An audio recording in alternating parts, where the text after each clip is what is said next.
I'm Jordan Lulich. This is the Lulich Corner, and today we get the opportunity to sit down with Amanda Darress, who is a financial advisor from Ameriprise Financial.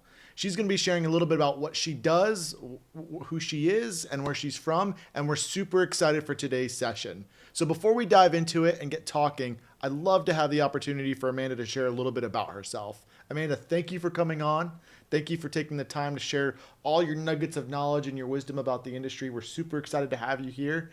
And yeah, if we can just start out, if you could just share a little bit about yourself, that would be great. So I am, first of all, really thankful for the opportunity to spend some time with you today. But my name is Amanda Darress. I'm an advisor with Ameriprise Financial. I am located down in Vero Beach in the downtown area and right across from Vero Beach City Hall. So I am really happy to dive into some of our things that we're going to talk about today. Absolutely. So you've been a financial advisor you're not new to the industry, right? No, I am not. Actually, I'm a second generation financial advisor. My father started the very first Ameriprise practice over 30 years ago. And I have been in the business for 25 years. Okay. But in the role as a financial advisor, it's been the last 17 years. So we've seen a lot of change. We have. I'm second generation also. So my dad started the firm and we lost him a few years ago, but I got the opportunity to work with him too. So it's awesome. Growing up with a dad who, ultimately you do what he did. It's I feel like, from a very young age I was exposed to it. So I share probably very similar experiences to you and your dad. Yep. And I have to say the dynamics in the family, I don't know if you have any siblings. I do. But it's really amazing when you work with a parent, your father, because you have this really unique bond and relationship that is kind of special apart from the rest of the siblings. So you're kind of like, Absolutely. I can definitely relate. It was, I got to work with him for about 5 years. So it was an awesome experience that I had. In the industry, we've seen a lot of change. Yes. What changes have we seen? What really strikes out to you, since you've really stepped into the role as a financial advisor? Yeah. So I would definitely say there is a shift that we work with our clients since what we call the Great Recession, which is like the 07, 08, 09. And it's really amazing to see how we used to build wealth back then. And with all the changes through that season, what we're doing now is really more along the line of like managed accounts. And it really has changed the way that we build that wealth for the clients. And some individuals are going through the process of now understanding that managed accounts, actively managing your wealth is the way that you build your wealth. And so trying to educate our clients on that is, one of the challenges that we go through. Interesting. So actively managing your wealth is the way that you build wealth, or actively managing your accounts is the way you build wealth. I'm curious to hear how, what preconceived notions do people have, or how was it back in the Great Recession? How were things different from? Yeah. I mean, to me, that's like unexpected, but I guess it's not. No, it's not. Back in the day, there was a lot of buy hold strategies. There was a lot of standard brokerage accounts, right? Okay. And so, when we were building portfolios, it was like making recommendations and getting compensation that way. Right. But now we are moving more towards these mega accounts where we're wrapping them with just a single management fee. And it actually ends up working for the client. It brings client and advisor together. So when the client's wealth is growing, so is the advisor's ability to grow with the client. So it's all about, again, educating your client on what that looks like. And is that kind of, educate me here a little bit. I mean, we used to have a stock trader, right? Where you'd call up somebody and they would trade a stock for you. Now we have financial advisors. So has that stock trader role evolved into a modern day financial advisor? Well, the two roles still exist, but that old mindset, right? That concept of, hey, I got a stock of the day. Let's go ahead and buy it, right? Yeah. Is very different than actually managing wealth from like 100-foot step back, right? Yeah. Where when I'm making recommendations, it's not like I'm getting a compensation like right there, right? Right. So it's not as sales driven, it's more value driven. Absolutely. Yeah. Absolutely. So what exactly is a fiduciary? Can you explain and kind of break that down? Yeah, that's a great question. So a fiduciary is someone who is acting always on the best interest of the client themselves. And when we look at how we hold ourselves in the industry, we know that everything we do needs to be for their best interest. And I get a lot of questions about that. Am I a fiduciary, Are right? you? Yeah. And it kind of ties into your first question, right? The change and shift we've seen in the industry itself, because as a fiduciary, I am, but I'm not. It really, again, depends on the relationship I have with my client. So, for those clients who are in these active accounts, active managed accounts, where we're building their wealth and I'm giving recommendations, yes, in that role and capacity, I am their fiduciary. But for clients who have a relationship where they're just like, hey, I love what I have, I don't need it to be actively managed, and it's a standard brokerage account with no management fee, I cannot hold myself out as a fiduciary in that role, because when I make a recommendation for a change, I do get a compensation. So it really comes down to how What's the am I? scope? Yes. Yeah. So when clients ask me, I'm like, no matter what, I'm always going to do what's best for you and make that recommendation. However, it's really, how am I compensated? That's interesting, like just analyzing what the scope is. And I think in a lot of ways, we have clients that we help from the estate planning perspective. We've got clients who just had a child and they're young parents. And then we've got clients who, are in their 80s. We've got clients that are nearing retirement or just entering retirement. And so there's all these different stages of individuals that we help. And for us, it's not a one size fits all. It's a very custom tailored approach. And I tell all my clients, I'm going to give you the options, and tell you the pros and cons. And then, you ultimately decide what you want, rather than trying to push our clients into like a square where they, maybe they need a triangle, not a Right. square. And so what type of approach, how do you as a financial advisor, similar to us, advising clients, how do you understand what their needs are? Because there's all different clients, ages, life circumstances are different. And what type of approach do you take? Yeah, so it's all customized nowadays. There's never one set one set approach, or one set strategy for every single person. And when we build out these custom strategies, it really comes down to diving deeper with the client and understanding the things that keep them up at night, right? And so once we determine what their concerns are, then we go ahead and we build out strategies. And the nice thing about it is, I always say, and this isn't a phrase my father used to say, is I'm licensed to do it all. My toolbox is full, right? He loves to work in his wood shop. But I like to always remind the clients that I am licensed. I hold several licenses. So I'm not coming for you or at you in one area. I'm looking at everything, and we're building these custom strategies to really make sure that everything is covered.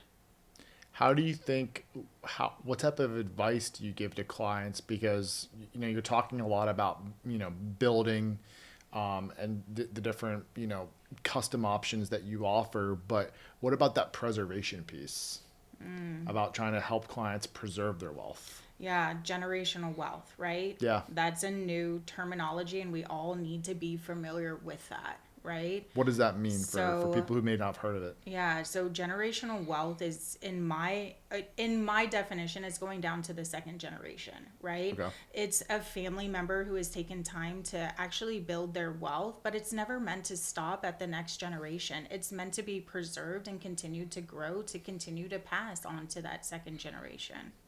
Interesting. And so how do clients take an approach to preserve their wealth? Yeah, they work with a financial advisor. Call Amanda. There you go. Yeah. What's the biggest challenge you think now? The landscape's changing a lot for businesses, for individuals, from market perspectives. There's a lot of just a lot of factors that are driving our current climate right now. And so, what do you think the biggest challenges people make when it comes to investing right now? The biggest challenges, I would say, would definitely be inheritance, we're talking about like generations, right? Biggest challenges.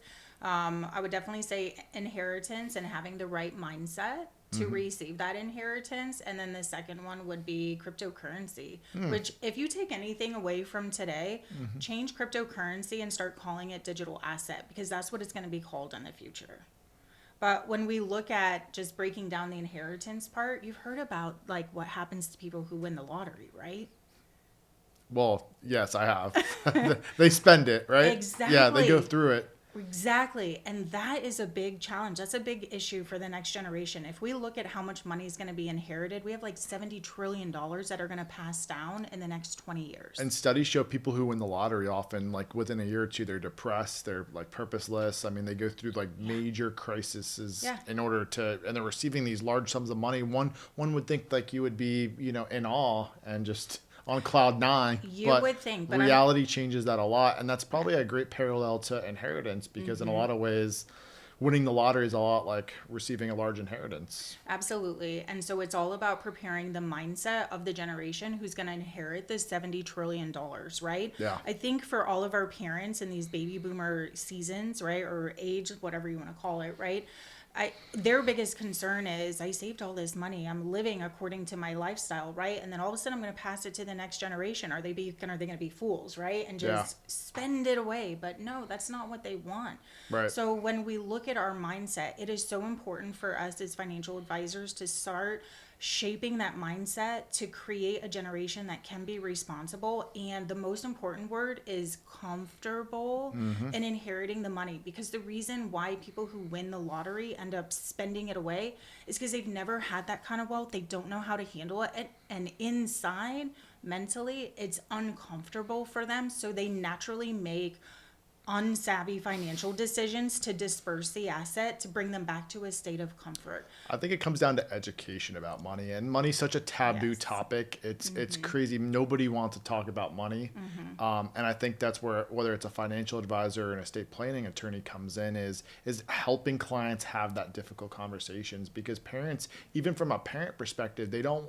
A lot of times when we sit down with them from an estate planning perspective, they want to avoid having those conversations with their kids. I try to help them embrace it. I'm like, you need to educate, your kids are adults. Like, you need to have these types of conversations. And so some parents that we work with, they say, hey, my kid is very financially well off. They manage their money well. I have no concerns regarding them receiving, millions of dollars in inheritance. Right. And that's fine. That's great. That planning is a little bit easier than the couple that comes in and says, I had a couple yesterday that said, I do not want my son or my daughter to receive this inheritance outright because they're going to go blow it. They're going to take our life savings, and they literally word for word yesterday what they told me, they're going to go blow it. And so that's from a planning perspective. We're coming in and we're saying, all right, what type of controls do we want to put in place in order to protect your son or your daughter from themselves? Right, absolutely. And I see it all the time. And that's why when I work with my clients, not only are we building their wealth, but there comes a point in time where you have to engage their heirs. You have to have them start participating in the meetings. And I understand the whole secrecy, right? And all this thing with finances and all, but there does come a point where we need to start onboarding those heirs to make sure that we have a clear, definitive vision and plan in place for what is meant to happen when those parents pass away. Right. Are you going to have a beneficiary listed on the accounts? What are the pros of it? What are the cons of it?